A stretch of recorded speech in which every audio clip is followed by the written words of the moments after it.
Shalom, shalom, peuple des dieux, mes bien-aimés dans les seigneurs, que la paix et la grâce de notre Seigneur Jésus-Christ soient votre partage. Je suis votre sœur Promédie Kanda, je suis la servante de Dieu par la grâce de notre Seigneur Jésus-Christ. Vraiment, Nzamba Pambola yo, yom to sepeli kolandanga na moment oyo, tika Nzambe a Pambola yo place oyo zali. Nous sommes dans la présence de Dieu, sans plus tarder, tozo Pambola Nzambe pour un programme à l'élo, pe tozo tika programme à l'élo na maboko na Nzambe, Nzambe moka tambusa biso na présence na ye tobondeli au nom de Jésus. Éternel Dieu, to pambolio, osa le maître des temps et des circonstances. Seigneur, merci pour la journée, alléluia. Merci pour la grâce au salibiso ko pousse en la présence na yo, Seigneur Jésus. Yahweh, to sengi miséricorde na yo, nzambe likolo vie à moko na moko, o ya pousse na présence na yo na moment o. Tikete makila na yo, Yesu Masi, et purifier, pe sanctifier moko na moko kati na biso au nom de Jésus. Molimo na nzambe yaka osunga biso yaka disposer corps âme esprit na biso na présence en nzambe tikete nyonso ya distraction et envoûtement to reposer yango mosika et c'est là au nom puissant de Jésus-Christ.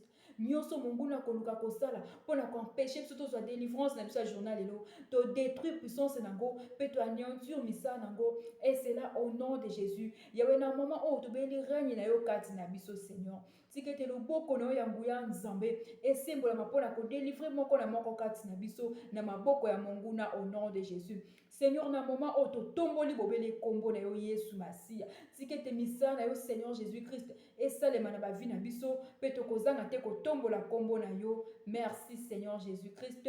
Gloire et louange à toi Seigneur Jésus-Christ. Amen. Oui, mes bien-aimés, toza toujours na kati ya programme o nzamba recommandaki biso il y a 16 mois de prière pour ne plus voir ce genre de personnes. Tobandaki programme oyo depuis mois de mars. Par la grâce de Dieu, toza toujours pour continuer na présence en Nzambe et tokoti déjà na deuxième étape. Il y a programme na biso na deuxième étape au tolobaki eza moment ya délivrance eza moment o nzamba zo délivrer ba vie na ngai na yo nzamba zo délivrer ma bota na biso. Vraiment ce que nanga pour la première fois naza ko invité yo au s'abonner na chaîne na biso affranchi par Christ pour la gloire de notre Seigneur Jésus-Christ pe okozanga te kozana ba notification ya ba programme nyo surtout au tokozana ngo na présence en Nzambe partager pe vidéo o me bien aimé pour ekomela bande ko mususu ba ko rejoindre biso na kati ya programme oyo pour te Nzambe a délivrer biso nyo surtout ensemble pe Nzambe a délivrer mabota na biso. Vraiment Nzamba pambola bandeko nyonso tu oyo tobandaki na bango ensemble na kati ya programme oyo nzambe apesa toujours makasi ya continuer jusqu'à la fin. La Bible dit celui qui persévérera jusqu'à la fin sera sauvé. Mes bien-aimés, kolemba te, continue toujours pousser en la présence de Nzambe à travers notre chaîne affranchie par Christ et tu verras la gloire de notre Seigneur Jésus-Christ.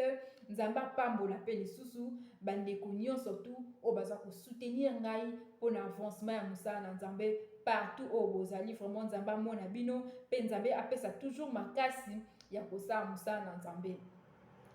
Oui, mais bien aimé, na moment oyo nazo senga na yo mutozola na ngai, vraiment kozala distraité, zala concentré dans la présence de Dieu parce que aujourd'hui la main puissante de l'Éternel va te libérer au nom de Jésus. La main puissante de l'Éternel va libérer ta famille. La main puissante de l'Éternel va opérer dans ta vie aujourd'hui. Vraiment zala concentré dans la présence de Dieu.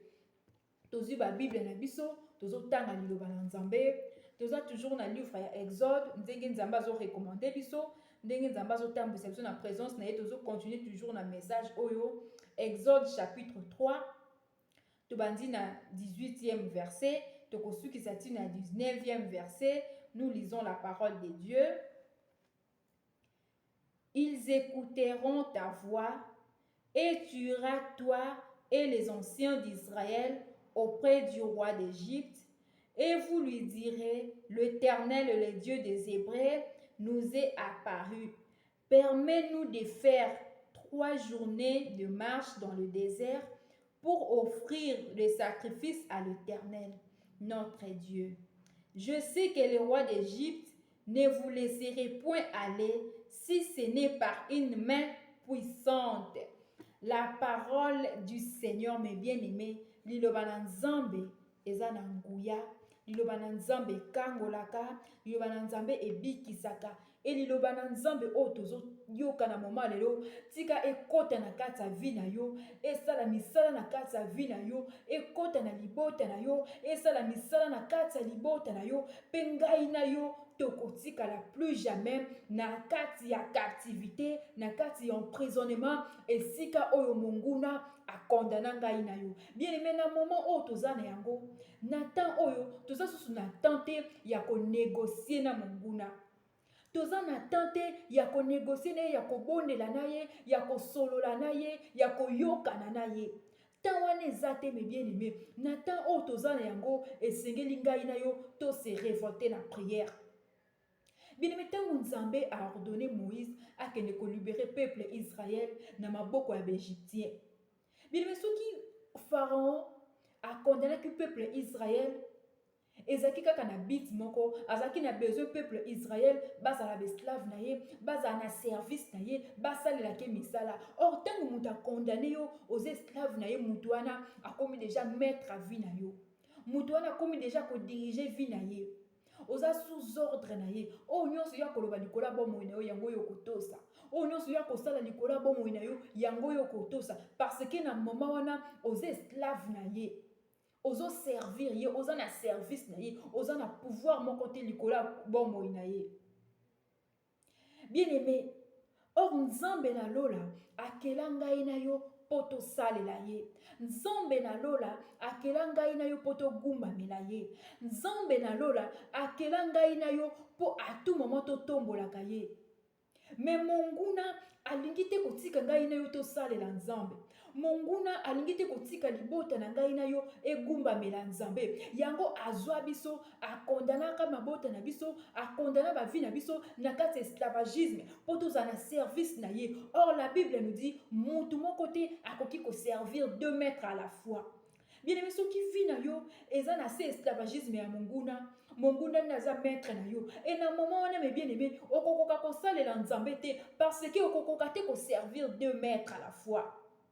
Esengeli nga na yo tolongwa nanu na esclavagisme ya monguna, tolongwa nanu na emprisonnement, tolongwa na esika oyo ya kondana biso tokoma libre po tozala na liberté ya kosalela Nzambe. Mes bien aimé, ngai na yo tozobenga mabana na Nzambe, mais tozokoka ko comprendre te comment tozozala na liberté te ya kosalela Nzambe. Ngai na yo bana na Nzambe, comment tozozala na liberté te ya kotombola kombo na Yesu. Aussi longtemps tozana une esclavagisme ya monguna, mes bien aimé, tozana kati ya service na ye. Monguna zo manipuler biso, azo manipuler ba vie na ngai na yo, azo manipuler mabota na biso, azo sala na biso oyo alingi. Monguna kangi même na bozwi na biso, lelo bana na Nzambe baza na liberté te ya ko soutenir musala na Nzambe financièrement. Bien aimé, bana na Nzambe bele mbongo na bango, bozwi na bango bazo sisa ngona masanga, bazo sisa ngona makamba pamba pamba na ba futilité o intérêt ya Nzambe ezate na kati. Or esengeli ngai na yo to salela Nzambe na ba bien na biso, na bozwi na biso. Bien aimé, lelo monguna a condamné biso, tozo kokate ko salela Nzambe, tozo kokate, mes bien aimé, kotombola kombo na Yesu, tozo benga mabana na Nzambe, mais toza na service ya monguna. Satan azo manipuler biso na kati ya impudicité. Bien aimé, muto azo tambola na impudicité aza na service ya Satana, parce que musala oyo ozo sala eza na bénéfice ya Satana.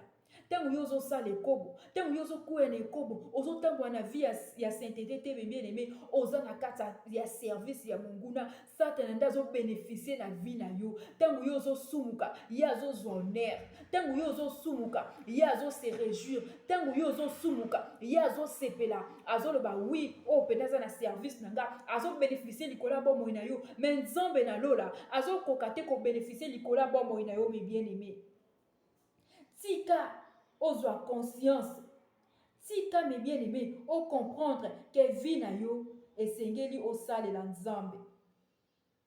Bien tika ozwa conscience, o comprendre que vie na yo esengeli oza na service ya Nzambe, po te Yesu Masiya yenda za mokonzi na yo, Yesu Masiya yenda za Nzambe na yo, Yesu Masiya yende aza esengeli azala le maître de ta vie, mes bien aimé.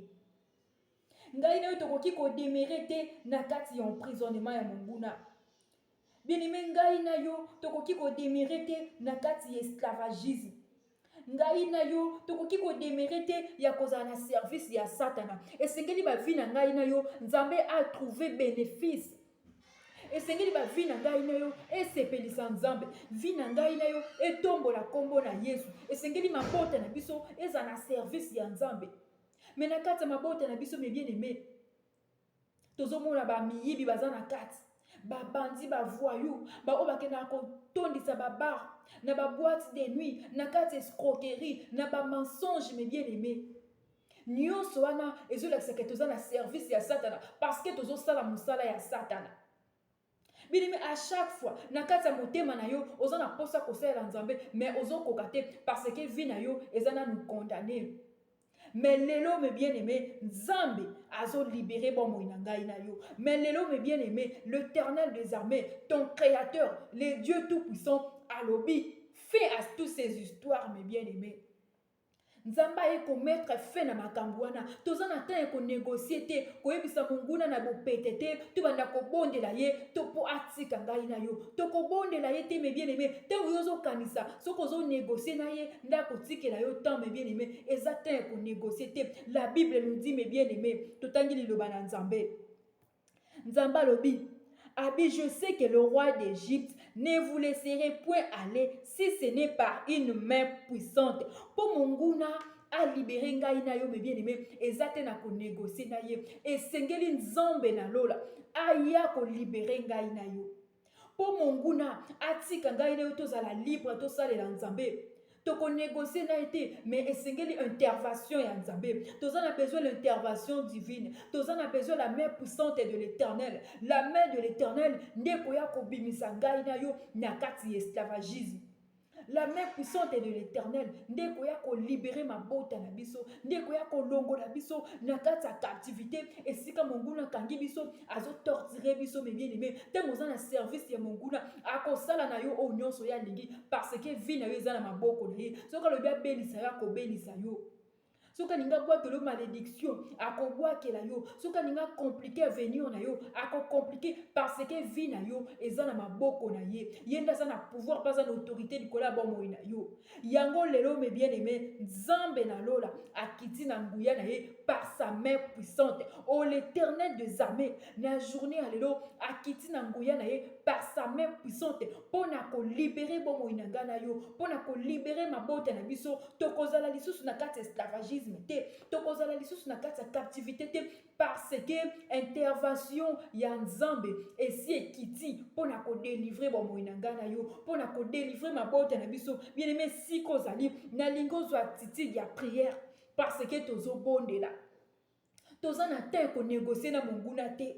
Toza na te ko bondela ye te. Toko senga ye permission te parce que bomo na biso eza ya ye te. Bomo na biso eza destiné à kosalela Nzambe. Soki ya yaki ko kanga biso, ayaki ko kota biso na kati ya prison na ye, akomisaki biso esclave na ye, ezalaki à cause ya berère na biso.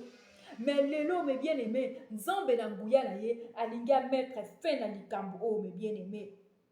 Place aux ali, zala concentré na présence en Nzambe.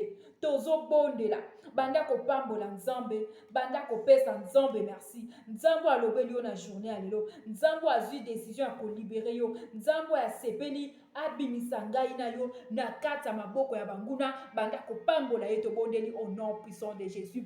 Ô Éternel des armées, to tomboli yo za Nzambe na nguya, to tomboli yo le kilikolo na nyonso, to pamboli yo le Dieu d'Abraham, le Dieu d'Isaac, le Dieu de Jacob. Nzambo aza na nguya likolo na nyonso, Nzambo aza capable na nyonso, le libérateur des captifs, Éternel des armées, to tomboli yo na maman oyo, okiti na nguya na yo à travers ta parole pour nous libérer, okiti na nguya na yo à travers ta parole pour na ko délivrer ma bote na biso, pour na ko délivrer ma vie na biso, pour na ko longola biso na service ya monguna. To pamboli yo Nzambe na lola, nani akoki ko kangola soki yo te, nani akoki ko libérer ba vie na biso soki yo te. O soki eza na intervention ya loboko no ya nguya te, monguna kokoka kotika biso te. Soki eza na intervention na yo ya loboko no ya nguya te, to kokoka te kobima na kati ya esclavagisme. Yango to tomboli kombo na yo. Merci Seigneur Jésus, parce que moment de délivrance na ngai koki na tomboli au éternel des armées, parce que moment koki olingo libérer peuple na yo na service ya monguna. Bien banda ko tombola nzambe, nzambo azui décision ya ko délivrer bomoi na yo, nzambo azui décision ya ko libérer bomoi na yo, nzambo azui décision ya ko libérer libota na yo, nzambo azui décision ya ko restaurer bomoi na yo, azui décision ya ko longola yo na monde de ténèbres. Banda ko tombola nzambe soki eza na loboko na ye ya nguya te, ngai na yo nesika oyo tokangami tokokoka te kozala libéré. Pambola nzambe wana oyo asepeli kokangola bomoi na yo, tombola nzambe wana oyo asepeli ko libérer libota na yo au nom puissant de Jésus-Christ de Nazareth. Ngai moko nakoki te, Kolo Yesu kolo kambolanga, ngana kokite, ngai moko na kokite. Kolo Yesu kolo kambolanga, ngana kokite, ngai moko na kokite. Kolo Yesu kolo kambolanga, ngana kokite, ngai moko na kokite. Kolo Yesu kolo. Bien-aimé, na moment au banda ko ebisa nzambe. Le bana éternel des armées, na bomo inanga, naza na besoin y intervention ya loboko na yo. Bien place aux ali, si c'est possible, na ligo tombo la maboko na yo pa ina nzambe. Nalingi moto moko azolanda nga na moma oyo otombola maboko na yo epai na nzambe pe motema na yo nalingi opousa yango na présence ya nzambe. Nalingi na moma oyo banda koyebisa nzambe maloba oyo me bien-aimé euta na kati ya motema na yo, yebisa éternel des armées po ete vi na nga na libota na nga tozala libéré na maboko ya monguna. Toza na besoin ya intervention na yo, toza na besoin ya loboko na yo ya nguya. Yango na mama oyo yawe tobeleli yo, kitisa loboko na yo oya ko libérer nga na libota na nga na maboko ya Bégyptien, na maboko ya Pharaon, na maboko ya monguna esika kondanaki biso banda ko bondela au nom puissant de Jésus. O ndengo zo bondela, ndengo zo bondela epai na nzambe, libondeli na yo ezokoma epai na nzambe. Ndengo zo yebisa nzambe ndenge kaka otomboli maboko na yo, ndenge motema na yo odispose yango na présence ya nzambe. O nzambe azoyoka libondeli na yo pe loboko na nzambe ezosembola malakati ya bomoi na yo. Prison nini o monguna akangaki ngai na yo, prison nini o monguna akotisaki mabota na biso, prison nini o monguna akangaki ngai na yo na kati ya esclavagisme, prison nini o monguna akondanaki ngai na yo. Mais bien aimé, na moment oyo loboko na nzambe ezoya kokangola biso, na moment oyo me bien aimé loboko na nzambe ezokita na kati ya bomoi na yo, ezoya ko libérer yo, ezoya ko délivrer yo, ezoya ko délivrer libota na yo. Banda ko yebisa nzambe naza na besoin intervention na yo, naza na besoin intervention loboko na yo, naza na besoin loboko na yo ya nguya eya ko libérer bomoi na nga, eya ko libérer libota na nga na captivité, na maboko ya Pharaon, na maboko ya Bégyptien o ba condamné biso. Nazokoka te kosala musala na yo nzambe, nazokoka te kosala na yo, nazokoka te kolanda yo, nazokoka te kotombola kombo na yo. Bomoi na nga nesike tombola yo ezoyokisa kombo na yo soni po ete monguna condamné nga, azopesa nga ba mission, azopesa nga ba ordre, azodirige bomoi na nga po ete na désobéir na liloba na yo. Yebisa nzambe na lola aya kokangola yo na moment oyo otikete loboko na nzambe ekende kobimisa yo na emprisonnement nyonso ya monguna. Tikete loboko na nzambe ekende kobimisa yo na kati ya captivité, tikete loboko na nzambe ekende kobimisa ngai na yo na kati ya ba prison nyonso ya monguna, na kati ya esclavagisme ya monguna. Banda kobelela intervention divine o na kati ya bomoi na ngai na yo. Toza na besoin intervention na nzambe. Bien aimé, la Bible dit Pharaon akotika ngai na yo te soki intervention loboko na nzambe te. Oh, au nom de Jésus, soki intervention loboko na nzambe te, mais bien aimé, Pharaon ako libérer ngai na yo te. Soki intervention ya loboko na nzambe te, famille na ngai na yo ekozala libéré te. Soki intervention ya loboko na nzambe te, ba vie na biso toko demeurer toujours na kati esclavagisme, toko nyokwa makaka na maboko ya Bégyptien, toko nyokoma kaka na kati ya prison ya monguna toza na besoin intervention na nzambe na kati ya bavi na biso. Au nom puissant de Jésus, au nom puissant de Jésus, nzambe ayokaka mabondeli azoyoka libondeli na yo. Nzambe amonaka mitema azomona ndenge motema na yo eza na posa na ye. Nzambe ayebi bomoi na yo azomona ndenge vi na yo eza na besoin intervention na ye. Nzambe wana kiti na kati ya bomoi na yo au nom de Jésus. Nzambe wana kiti na kati ya libota na yo. Alléluia. Nzambe wana koti na kati ya kama monguna. Nzambe wana akiti na loboko na ye ya nguya pona ko libérer ba vie na biso au nom puissant de Jésus-Christ de Nazareth. Merci Seigneur Jésus. Yawe tokopesa na yo nini nzambo ya kangolaka. Tokopesa na yo nini le libérateur des captifs. Tokopesa na yo nini l'éternel des armées. Tokopesa na yo nini nzambo zui décision ya ko libérer biso pour kiti na nguya na yo pona ko kangola ba vie na biso. Seigneur, merci pour la délivrance o accordé moko na moko kati na biso. Merci Seigneur Jésus pour l'intervention na yo oye pona ko libérer biso pe mabota na biso pambola mana yo au nom puissant de Jésus-Christ de Nazareth. Gloire et louange à toi Seigneur Jésus-Christ. Amen. Oui, mes bien-aimés, vraiment, Nzamba pambola yo, Nzambe a pambola yo, yo se disposé kolanda nga na moment oyo, yo ba ke vi na yo za lolenge mon côté, parce que na kati ya bomo ina yo, intervention ya Nzambe déjà monani, na kati ya libota na yo, Nzambe déjà komi ko intervenir, pe pona ko kangola mabota na biso au nom de Jésus. Nzamba pambola yo, mes bien-aimés, restez branchés, vraiment restez connectés na chaîne na biso affranchi par Christ, ceux qui n'a nous s'abonner te, au s'abonner na chaîne na biso, au continuer qu'on pousse en la présence d'Nzambe à travers le programme Montozana Yango. Il y a 16 mois de prière pour ne plus voir ces genres de personnes. Monguna linga lingate, ngaina yo, toko demere na ba prison na été, mabota na ngaina yo, toko demere sous ordre na été, parce que l'Éternel des armées a déjà ko intervenir na loboko na yanguya pour na ko libérer ba vie na biso pe mabota na biso. Vraiment kimia na Nzambe zana yo partout zali, tokutani à la prochaine. Partagez aussi la vidéo pour la gloire de notre Seigneur Jésus-Christ. Pour bande comme soubek au rejoindre biso na kata programme Otozane Yango. Soyez bénis au nom de Jésus-Christ.